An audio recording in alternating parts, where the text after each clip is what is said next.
Bom dia, meus amados. Hoje é sábado, dia 6 de julho de 2024.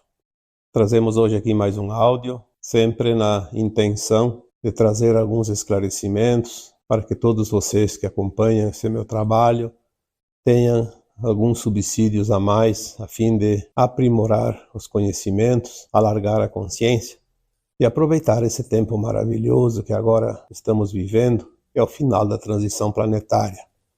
Porque agora a nossa consciência está realmente começando a entender aquilo que até há pouco tempo era incompreensível. Vamos trazer hoje aqui um tema com o título Como lembrar das vidas passadas. Vamos abordar aqui algumas dúvidas que muitos ainda têm. Qual o objetivo do Criador ou de Deus de colocar tantos espíritos nesse planeta e passar por todas essas provas, todas essas expiações, sofrimento, essas dores? E vamos também aqui tentar mostrar de uma forma bem didática como identificar uma ação quando ela é um aprendizado e quando ela é uma repetição que vai gerar depois um karma. Porque nós já falamos aqui tantas vezes que uma ação praticada fatalmente sempre remete a uma reação. Não existe absolutamente nada que você possa fazer ou que você faça que não traga depois um resultado positivo ou negativo, de acordo com a ação praticada, a intenção naquela prática. Quando eu coloquei, há uns meses atrás, um tema dizendo que talvez, resumindo a nossa vida numa única frase, do porquê estar aqui neste planeta, eu diria, e foi dito na época, que estamos aqui para entender a lei de causa e efeito, ou de ação e reação, que é a mesma coisa. Até um pensamento que você tenha vai ter potencial de gerar uma ação que depois te traz um resultado, a reação. O pensamento, ele vai fatalmente gerar a intenção. A intenção vai elaborar uma ação, ou não, mas ela sempre pode gerar uma ação, a não ser que haja desistência no meio do caminho. E esta ação vai trazer o resultado para aquele que criou.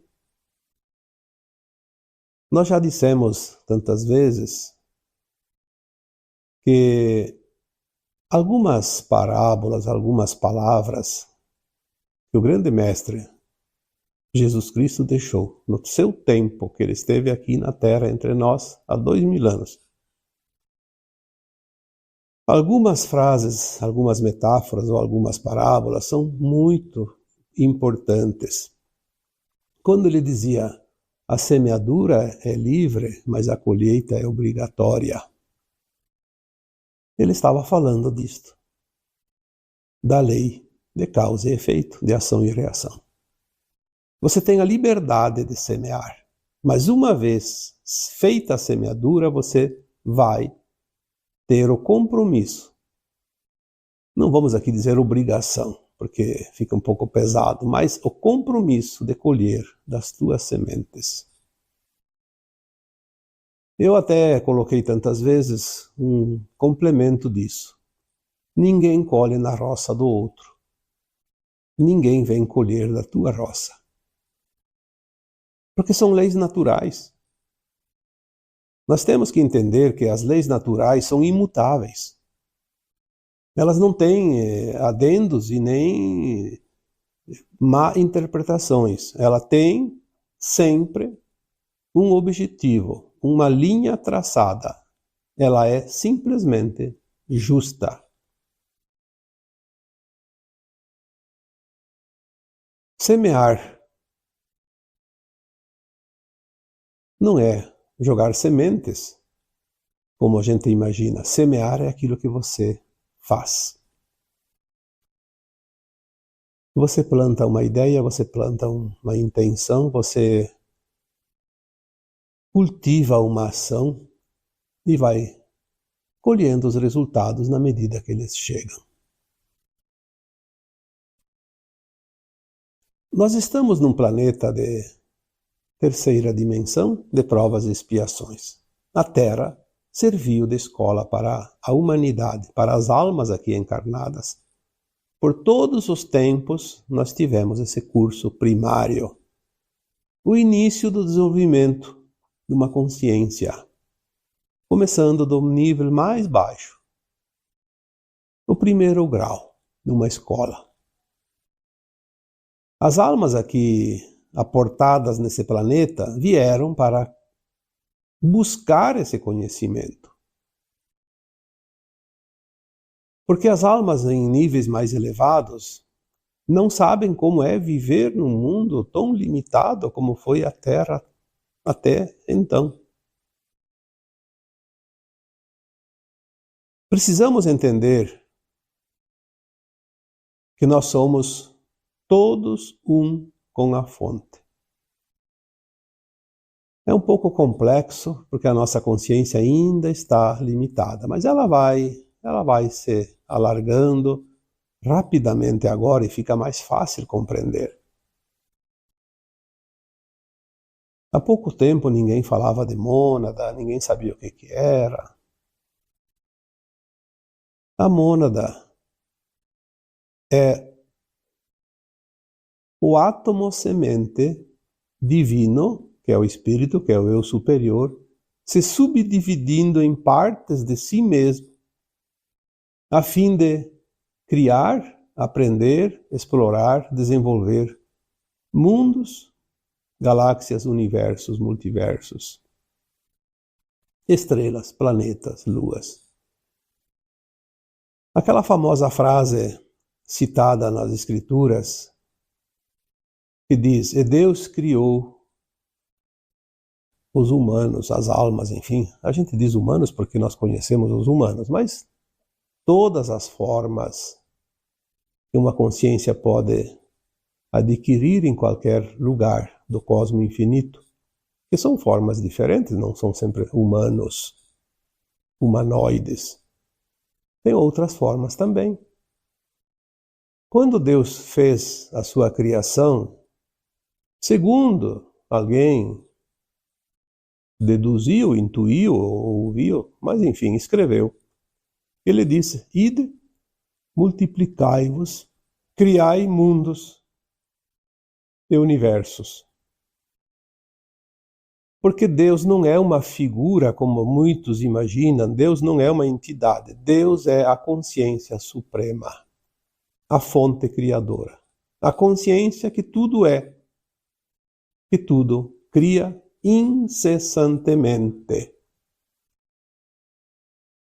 Uma vez criada uma semente, o átomo semente divino, também chamado de centelha de luz da fonte, este átomo jamais deixará de existir. Mas ele vai ter todas as oportunidades de se espalhar pelo cosmo infinito, se subdividindo. Já falei aqui na mônada primeiro, que é o átomo se divide em 12 superalmas e depois em mais 12, formando 144 superalmas, que depois cada superalma se divide em um número ilimitado, não sei de quanto, porque ninguém me falou o número até hoje, de almas, e depois as almas em fractais. Já disse outra vez que eu suspeito que nós somos, de fato, o famoso número 144.000. Nós somos os 144.000, cada um de nós. porque nós pertencemos a uma mônada desmembrada do átomo semente divino, que forma esse grupo. E nós somos aqui, então, o fractalzinho, a migalha da migalha, a consciência tão limitada que não sabe nada dos outros, dos nossos eus, das nossas versões. Por que não sabemos das outras versões? Porque nós viemos aqui experienciar como é uma consciência num mundo tão limitado. A luz e a consciência é a mesma coisa, porque se a fonte é a geradora de tudo, ela é pura luz, é uma consciência una, é o uno, o todo um, e nós somos parte. Então, quando pedem, quem é Deus? Deus, cada um interpreta como quiser. Deus é, para mim, Deus é a fonte criadora, a consciência suprema, e que, analisando a própria palavra Deus, eu já escrevi aqui uma vez, ou falei num áudio, Deus é de eus, os meus eus, porque a minha mônada é composta dos meus eus. Se eu sou o fractal, a migalha da migalha, todos os outros são eus superiores, a não ser aquele grupo que forma as migalhinhas de fractais, que são iguais a mim, em termos de consciência, de tamanho. Mas a formação dos eus é de, veja bem, de, depois E-U-S, de Deus. Em português, obviamente.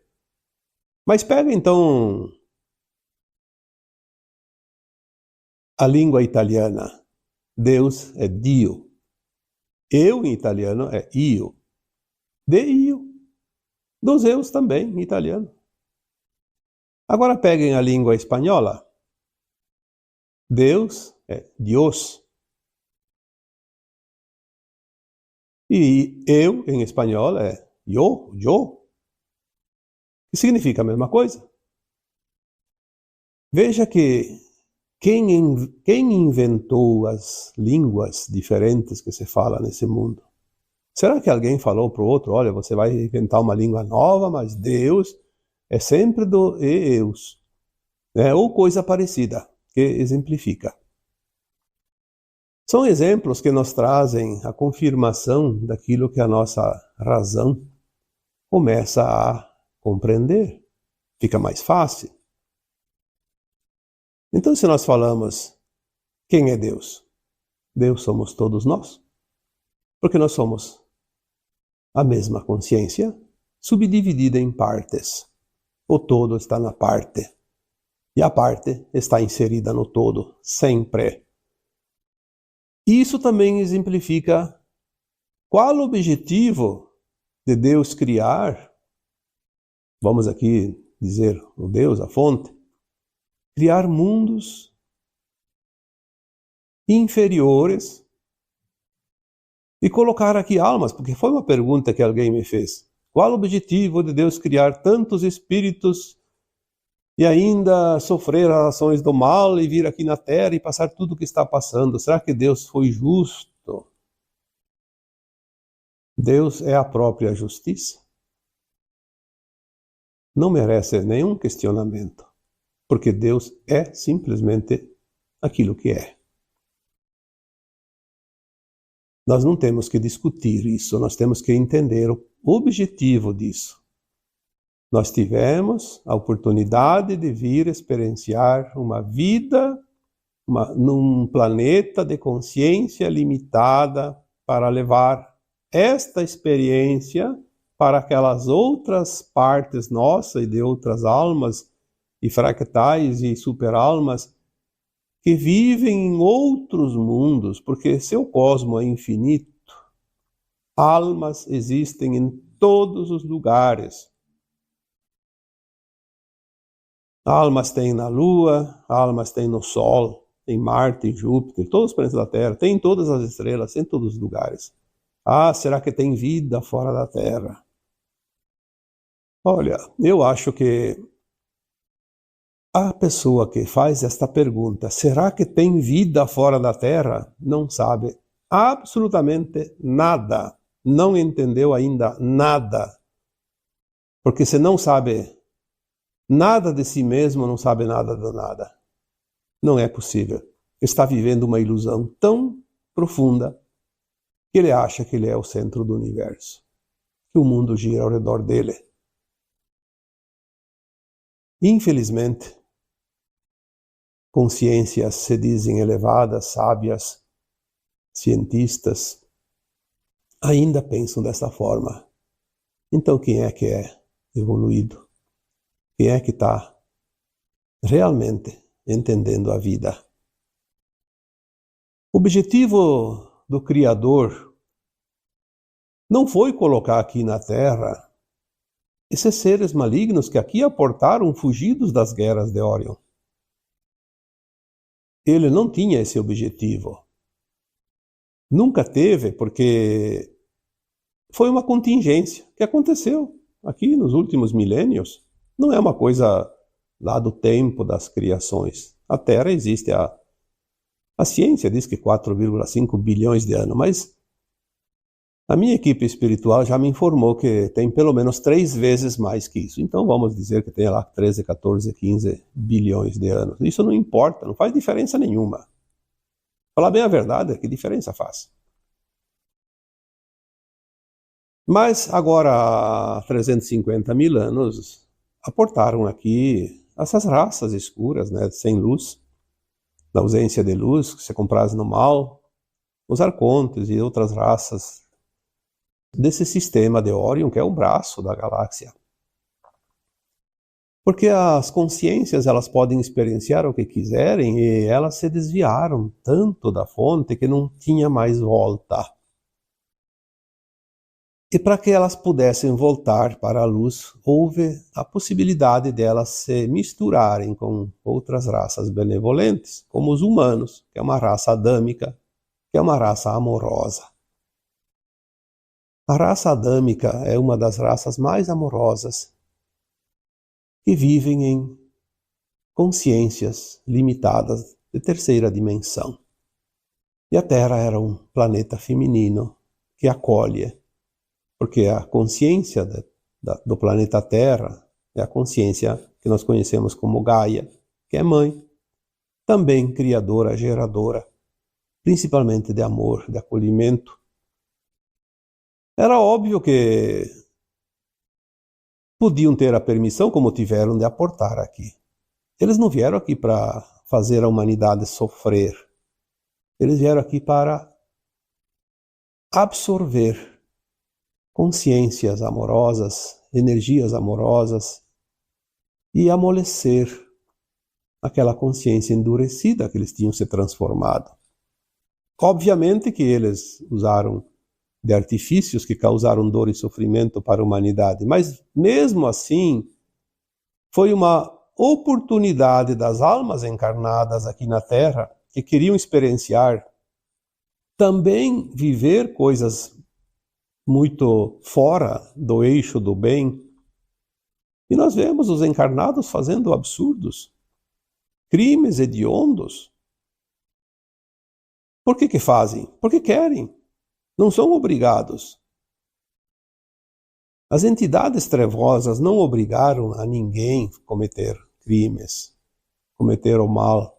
Elas apenas desenvolveram, através da sua genética também, foram desenvolvendo raças que foram se misturando. E a consciência e o ego, enfim, essas tendências proporcionaram a seres humanos se transformarem em seres mais duros, mais frios, e cometer certas atrocidades sem remorsos, inclusive.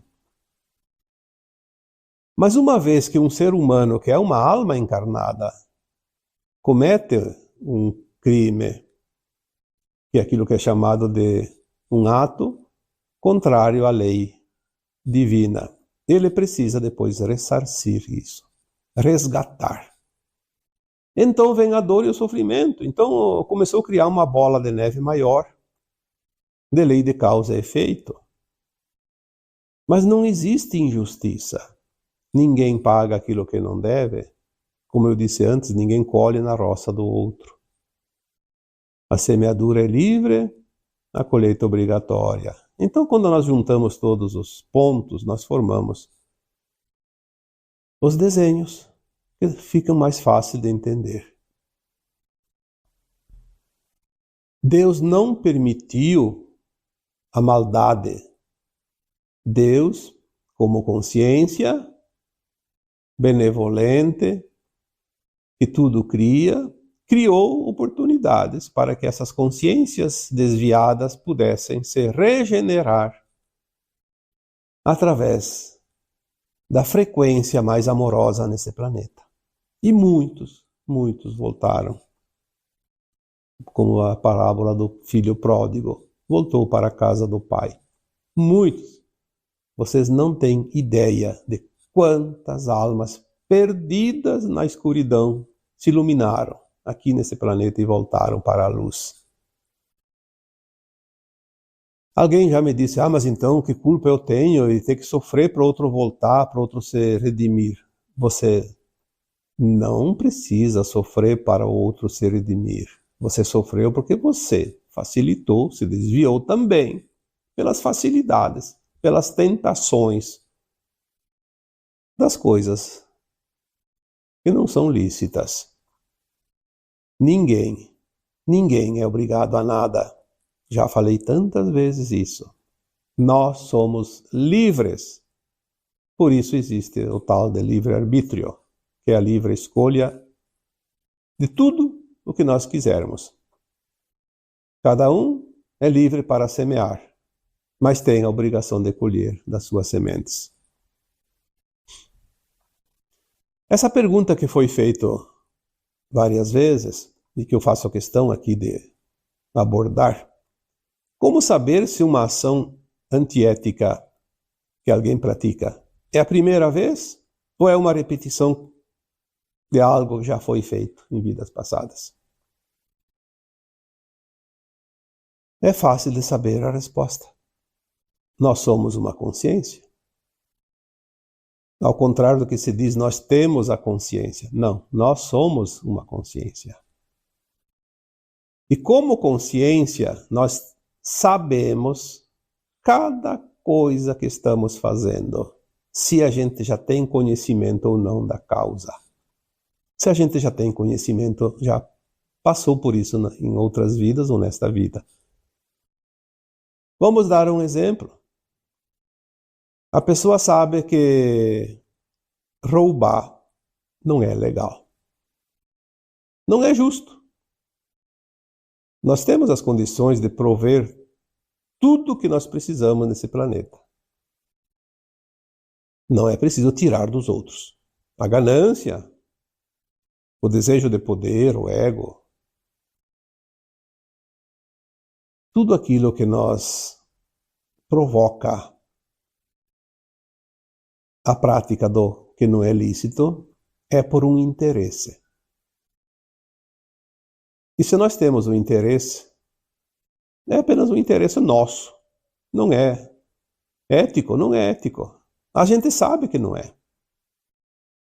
Então, se eu sei que roubar não é ético, e assim mesmo eu vou lá e cometo o crime, a minha consciência sabia que aquilo não era ético, ela já sabia, porque ela já passou por isso.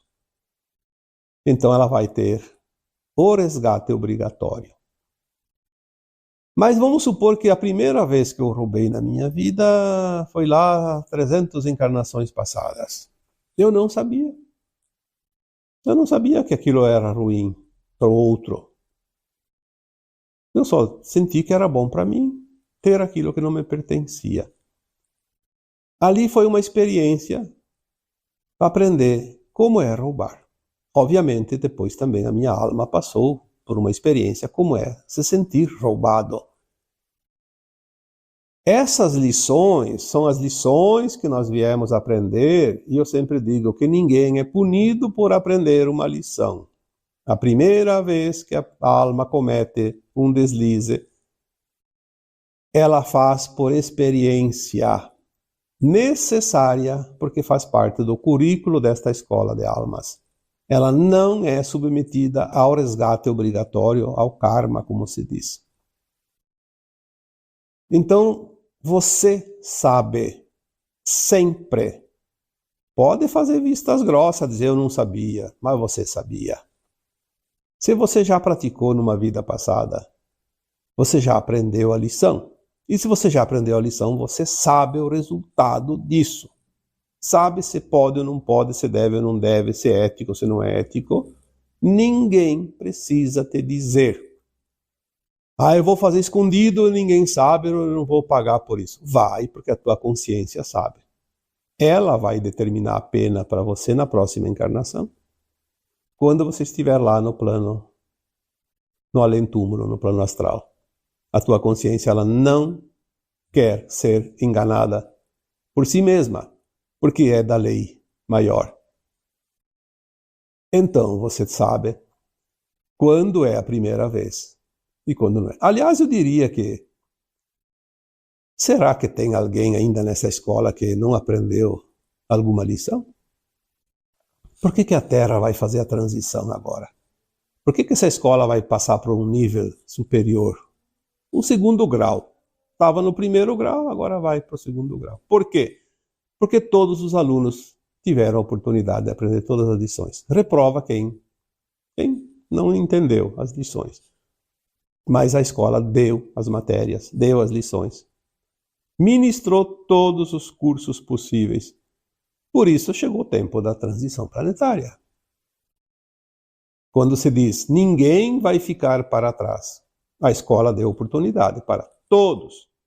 Não há um aluno sequer que ficou para trás. Mas tem muitos que vão ser reprovados, sim. Por quê? Não é porque a Terra deixou para trás, porque eles não quiseram fazer o tema de casa. Não quiseram fazer as lições. Desleixaram no aprendizado. Então, eu acredito que fica mais fácil entender. Você está passando por uma experiência pela primeira vez? Ou não? É óbvio que quando a alma repete, ela vai aprender como é repetir o erro. Mas ela tem a consciência que vai pagar caro por isso. Não tem problema. Tem almas que repetem uma lição já aprendida e não é ética, muitas vezes. Às vezes nem é para aprender como é repetir 2, 3, 4, 5 vezes. Às vezes é para controlar o ego, a vaidade exagerada. Colocar limite na ambição. Tem muitas lições paralelas. O que eu estou trabalhando em cada situação que eu enfrento? Qual é o aprendizado? Tem gente que acha que o umbigo dele é o centro do mundo. E aí precisa de muitas cabeçadas para abrir um pouco essa consciência e ver que ele não é o centro do mundo. Nós somos parte do todo. Somos parte, não somos o todo, como alguns se acham, deuses. É só olhar ao redor, tem muito humano endeusado. Mal sabe ele que nós estamos num dos degraus mais inferiores da grande escada evolutiva. Somos nada. É como uma criança de jardim de infância que acha que é o diretor de uma faculdade. Está longe disso. Mas um dia pode chegar lá. Mas vai ter que trabalhar a humildade. Controlar o seu ego. Ser justo. Ter o mérito. Senão não vai chegar a lugar nenhum. É mais fácil ele passar o resto dos seus dias numa cadeia do que numa direção de uma faculdade. São as coisas da vida. E a vida nos ensina. Nós vamos começar a lembrar agora, dentro de pouco tempo, das vidas passadas. E nós vamos entender melhor, e cada vez melhor, tudo isso. Porque nós vamos ligar os fatos, os pontos, as linhas, e vamos ver que oportunidade fantástica cada um de nós teve de estar nesse planeta. Ao contrário daqueles que dizem, por que Deus permitiu tanto sofrimento?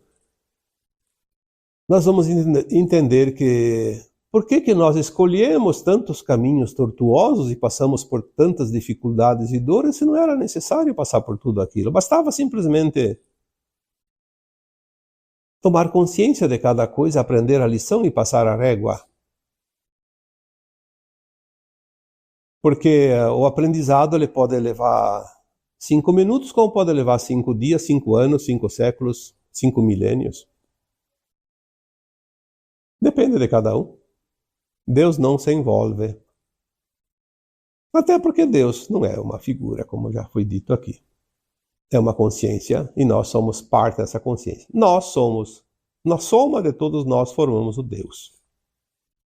Que maravilha! Quando se entende algo, fica tudo fácil. Por que eu não entendia isso antes? Porque não estava na hora. Não estava pronto, ainda tinha lições. Por que o professor sabe mais que o aluno? Porque ele já aprendeu antes. E agora está na posição de ensinar. Por que o aluno não sabe tanto quanto o professor? Porque ele ainda não estudou o suficiente. Não passou todas as etapas? Obviamente que é assim. Nós viemos aqui para esse planeta para ajudar a desenvolver esse planeta de terceira dimensão, um planeta novo, em desenvolvimento. Estava no braço de Órion, na periferia da galáxia, na quase ausência de luz. Obviamente, as almas que habitavam esse planeta também estavam na quase ausência de consciência. E não é possível vir aqui uma alma muito elevada viver no meio de almas com pouco conhecimento. Não teria sentido nenhum. Todos nós somos membros de uma mesma família de almas que crescemos juntos. Todos nós crescemos mais ou menos juntos. De vez em quando alguém se iluminava e desenvolvia algo novo. Como nós conhecemos a história, o pouquinho que conhecemos os últimos milênios apenas. Quando foi necessário, vieram os avatares, como já vieram tantos. O último foi o nosso Mestre, Cristo Jesus. O avatar é uma alma que vem de uma esfera, uma consciência, de uma dimensão muito elevada, vem para trazer algo impactante, que faça uma grande diferença a partir de então. Por isso é um avatar. Ele tem uma consciência tão elevada que ele sozinho, uma consciência apenas, consegue fazer com que o resto das consciências neste planeta tenham um pouco de iluminação. Foi o que o Cristo Jesus fez há 2000 anos. Pena que distorceram praticamente tudo que ele disse, o que ele mostrou. Mas dentro de nós estão guardadas essas informações, porque muitos de nós estávamos lá. Uma quantidade de almas naquela época suficientes para essas sementes serem reproduzidas e multiplicadas durante esses 2000 anos. E elas estão hoje impregnadas na nossa consciência de todos os humanos da Terra. Porque consciência é informação. E a informação ela se espalha e ela se ajusta em cada consciência como um conhecimento. Por isso que nós podemos aprender também com as informações dos outros. É uma forma indireta, mas podemos aprender, sim. Porque a luz é sempre a mesma, e a luz é a informação.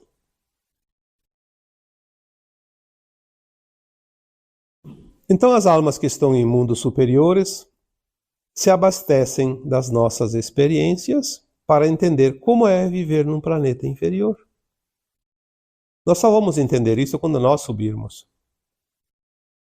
Porque uma consciência limitada como a nossa, ainda em terceira dimensão, não tem ainda como entender uma consciência de quinta dimensão, por exemplo, que é a próxima etapa, que dirá de consciências mais elevadas. Mas nós vamos agora, rapidamente, subir esses degraus e os véus do esquecimento começam a ser erguidos e nós vamos começar a lembrar não somente das vidas passadas, mas também de outros mundos que nós vivemos antes de estar aqui encarnados na Terra. E aqui eu encerro o áudio de hoje, deixando um abraço de luz em cada um de vocês. Namastê.